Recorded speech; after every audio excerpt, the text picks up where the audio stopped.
education is paramount in the life of a human being, and everyone should have it. With it, the person grows in the life basically, socializes well with other people, get good positions in the labor market, has more opportunities in his life, and so on. Just as there are many countries that offer a good education on a large scale, such as Japan, Finland, Sweden, United States, South Korea, Germany, and among others. There are those countries that do not have a good quality education. Countries like Zimbabwe, Burundi, Liberia, Eritrea, and others are countries of low educational quality. These countries are all mentioned on the African continent. This is really sad. And our country, Brazil, is in 36th place in the world ranking of the countries with more education. In the ranking, we are only in the front of Mexico.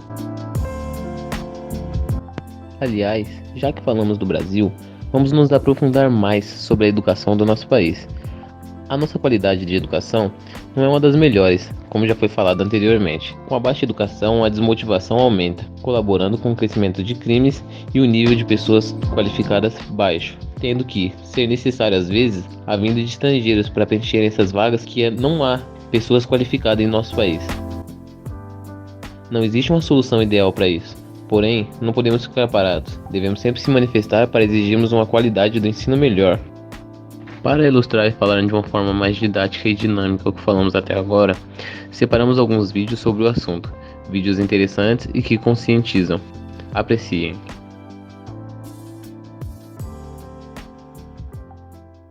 Você sabia que nos países desenvolvidos uma criança passa em média 12 anos na escola e no Brasil apenas 4,9 anos? Média inferior à de países como Argentina, Bolívia, Paraguai e até mesmo Zimbábue. A educação sempre foi importante, tanto que existem evidências que pinturas feitas pelos homens das cavernas há 40 mil anos nada mais eram que material de ensino. E até no Egito Antigo já existiam escolas que se assemelhavam com as nossas universidades atuais. Mas uma coisa que mudou durante toda a história foi quem tem acesso ao conhecimento, porque com a invenção da escrita e o desenvolvimento de conhecimentos abstratos, como a matemática, cada vez menos pessoas têm tido acesso.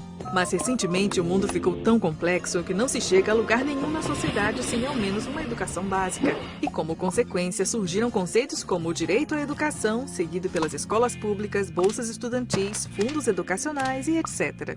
Já durante o período colonial brasileiro, a educação era vista como algo que atrapalhava a exploração dos recursos naturais e era obviamente desencorajada. Mas a fuga da família real portuguesa junto com toda a corte em 1807 também significava o fim do acesso às universidades portuguesas. E com a independência logo se viu a necessidade de se graduar os próprios advogados, médicos e engenheiros. Então o rei começou a investir na educação de nível superior e em 1870 a educação básica já era oficialmente garantida por lei a todo brasileiro. Mas acabou ficando somente na lei, pois era visto como desnecessário para um país agrícola e o Estado não tinha fundos suficientes para destinar à educação. E hoje em dia, será que o problema da educação ainda é falta de fundos? Desde a redemocratização, o gasto público com a educação vem dobrando consistentemente a cada novo governo. Mas será que os salários dos professores também dobraram a cada 4 anos nas últimas 2 décadas? Obviamente que não. Mas aonde será que esse dinheiro todo está indo? E seria esse o problema da educação? Professores mal pagos? Se compararmos a média salarial entre a rede pública e privada e levarmos em conta os benefícios da carreira pública, veremos que o salário médio na rede pública é maior. Mas isso não significa que os professores da rede pública ganham bem, mas sim que os professores da rede privada também ganham mal. Mas por que será que aqueles pais que têm condições financeiras optam por colocar seus filhos na rede privada? Para entender esse ponto, vamos dar uma olhada no sistema público. O professor, assim como todo funcionário público, passa em um concurso que lhe garante um salário maior do que o da iniciativa privada, além da estabilidade que permite que o professor se foque somente em ensinar, sem temer a perda do emprego quando os governantes são trocados. Porém, como em todo cargo público, não existe a meritocracia e somente aqueles que se engajam politicamente conseguem aquelas promoções poupudas e benefícios duvidosos. Somando isso a um salário insuficiente para suas necessidades básicas, o professor acaba por não ter nenhum estímulo para se manter motivado. Você sabia que um professor bem treinado e, acima de tudo, motivado é capaz de ensinar 50% a mais do que um bom professor e até 3 vezes mais do que um professor desmotivado ou simplesmente um professor ruim? Eles são capazes de fazer os estudantes ficarem animados até mesmo com tópicos difíceis, como matemática ou ciências. Logo, promover a meritocracia não seria somente justo, mas também eficiente. Mas e aqueles professores que sequer gostam de ensinar e estão lá apenas porque passaram no concurso? O que acontece com eles? Bem, já que eles não podem ser mandados embora, eles acabam sendo transferidos para os bairros aonde nenhum outro professor deseja ir. Aqueles bairros pobres com altas taxas de criminalidade e onde os pais precisam trabalhar o dia todo só para terem o que comer. É fácil perceber que ali estão as crianças que mais precisam de assistência e boa educação. E aí nos perguntamos se as escolas são ruins e têm uma alta taxa de desistência porque estão localizadas nos bairros ruins, ou se os bairros são ruins porque as escolas são de péssima qualidade e não conseguem dar uma boa educação aos estudantes. Seja qual for a resposta, a única coisa que essas crianças têm é a sua educação. Mas infelizmente os traficantes e criminosos sabem disso e transformam essas escolas em campos de recrutamento. Porque para um adolescente que não teve uma educação adequada, o caminho do crime parece ser mais fácil. E todo esse descaso com a educação fez do Brasil um dos lugares mais bem-sucedidos em graduar criminosos, já que o número de prisioneiros e crimes sem solução não para de subir ano após ano. E por falar em crime, você sabia que o valor gasto por mês por cada prisioneiro é o mesmo valor que o governo gasta na educação de uma criança por 7 meses?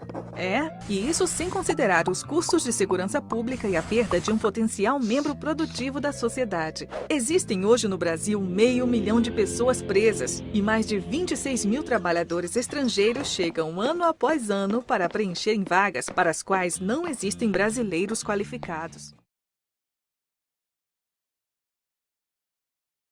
Você acredita na educação brasileira?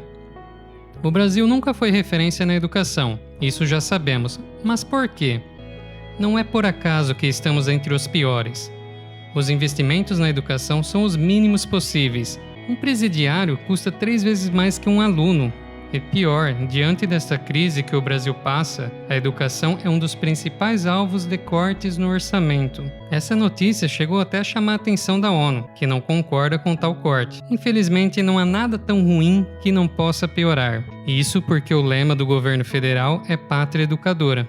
Imagine se não fosse. A educação no Brasil nunca foi prioridade. Devemos entender que o propósito é este mesmo. Aos olhos do governo, investir na educação é algo que vai contra os seus interesses. Ou seja, quanto mais a população fica inteligente, mais questionamentos serão levantados. Países pobres de conhecimento são mais fáceis de manipular, onde até um cala-boca, como o Bolsa Família, já basta para a solução dos problemas. A educação é a base para exercer direitos civis, políticos, econômicos e sociais, para começar a enxergar o quanto somos assaltados todos os dias. Como dizia Paulo Freire, ensinar o povo a ver criticamente o mundo é sempre uma prática incômoda para os que fundam os seus poderes sobre a inocência dos explorados.